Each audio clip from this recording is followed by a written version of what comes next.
Tare dure mama je boninyana bunting kuruso om tare dure mama je boninyana bunting kuruso om tare tu.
Mama je boninyana bunting kuruso om tare dure mama je boninyana bunting kuruso om tare dure mama je boninyana bunting kuruso om tare dure mama je boninyana bunting kuruso om tare dure mama je boninyana bunting kuruso om tare dure mama je boninyana bunting kuruso om tare dure mama je boninyana bunting kuruso.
Om tare tu tare tu re mama ye boni nyana bonding guru soha. Om tare tu tare tu re mama ye boni nyana bonding guru soha. Om tare tu tare tu re mama ye boni nyana bonding guru soha. Om tare tu tare tu re mama ye boni nyana bonding guru soha. Om tare tu tare tu re mama ye boni nyana bonding guru soha. Om tare tu tare tu re mama ye boni nyana bonding guru soha. Om tare tu tare tu re mama ye boni nyana bonding guru.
E aí galera, beleza? Tô começando aqui, segundo edição do Jornal Moro, vou falar da década de 70, falar de história. E vou começar hoje sobre a Guerra dos 6 Dias que cobriu aqui. E aí galera, beleza? Então, vou falar sobre a Guerra dos 6 Dias, né? A Guerra dos 6 Dias que foi? Os árabes estavam criando bases militares perto de Israel. Com isso, o que aconteceu? Os israelenses vendo aquilo, eles pensaram, putz, eles vão atacar a gente. Com isso, eles pegaram e mandaram os caças dele, gerando uma guerra.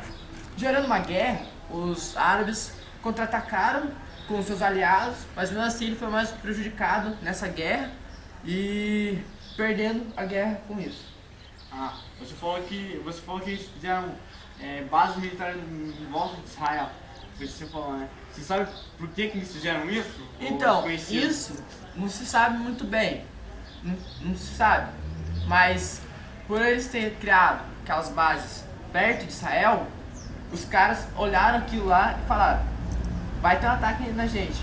Então eles atacaram com medo de um ataque futuramente. Israel teve algum aliado, tipo assim? Estados Unidos. Muito obrigado, viu? Beleza, então. E aí galera, beleza? Estamos voltando aqui para o nosso programa. Vamos falar um pouco agora sobre a crise do petróleo com o Pedrinho. Muito obrigado. A crise do petróleo de 73 ocorreu quando eles descobriram que o petróleo era uma fonte limitada de energia. Então foi onde que os países que compravam petróleo gastavam toda a sua economia em fontes. Mas nisso não tinha como, porque o petróleo já estava acabando. Até na Alemanha eles teve uma crise lá que não podia usar o carro. Teve onde que também teve a lei da oferta e procura. Como o petróleo começou a ficar... E o que é a lei da oferta e procura? A lei da oferta e procura é assim, se você tem uma coisa que é muito valiosa, só você tem, determinando o preço que você colocar, como as pessoas precisam do petróleo, elas vão comprar determinado preço. Falando que os países não tinham como liquidar essa dívida tão grande, onde foi tendo crise atrás de crise. É só isso. Não é isso? Você falou que o petróleo um dia ele pode acabar. Caso ele acabasse hoje, tem algum outro tipo de energia? Temos, hoje em dia temos. Temos a energia eólica, energia solar, energia do mar e etc. Outras energias que estão desenvolvendo ainda. Valeu, Pedrinho. Vamos falar um pouquinho com o Gustavo. Vamos falar um pouco sobre essa guerra. Bom dia, cidadãos. Eu estou aqui para falar sobre a Guerra de Yom Kippur. A Guerra de Yom Kippur, nada mais nada menos, foi a revolta dos sírios e dos árabes que perderam suas terras para os israelenses. E o que foi essas revoltas? É porque os israelenses invadiram a Síria e os territórios árabes e roubaram o Golfo Pérsico e o Sinai. Sinai era uma terra. Essas terras eram grandes produtoras petrolíferas, ou seja, produziam grandes partes de petróleo. E como naquela época o petróleo é muito importante para a economia, eles atacaram para conseguir vender mais petróleo. Com isso, os israelenses tinham mais petróleo e teriam mais para onde fornecer. Então, os sírios e os árabes ficaram revoltados e resolveram atacar. Mas eles se deram mal, porque os israelenses tiveram um total apoio de países europeus e dos Estados Unidos. Essa guerra se chama Yom Kippur. Por que ela teve esse nome? Porque nesse dia que aconteceu a guerra foi o dia de Yom Kippur, que era um dia festivo para os israelenses. Para ele, nesse dia, era um dia do perdão, era um dia festivo religioso, era um dia do perdão, onde eles achavam que todos os pecados cometidos por ele tinham um perdão. E aí galera, beleza? Voltamos com a última parte desse programa. Vou falar um pouco com o Léo. Vai falar sobre a outra parte da crise do petróleo, né, Léo? Não, vou falar da crise de 79. Ela ocorre logo depois da crise de 73, por consequências das guerras que foi citada aqui, que é a Guerra dos 6 Dias, Guerra de Yom Kippur, mas 79 o que mais chama a atenção é a Revolução Islâmica. A Revolução Islâmica, ela causa a Guerra Irã-Iraque, que a Guerra Irã-Iraque é uma das principais guerras do fim da crise, de 79 até 90, que foi mais ou menos assim. O país dos Estados Unidos, o Iraque, eles tinham interesses políticos, territoriais e interesses religiosos. Por que esses interesses religiosos? Porque eles eram contra a Revolução Iraniana, que era a revolução do Irã, que era os islâmicos. Então eles falavam sobre que eles eram contra essa revolução. Por isso acontece a guerra do Irã-Iraque, que não há vencedores. É isso que acontece em 79 e posso dizer para vocês. Muito obrigado.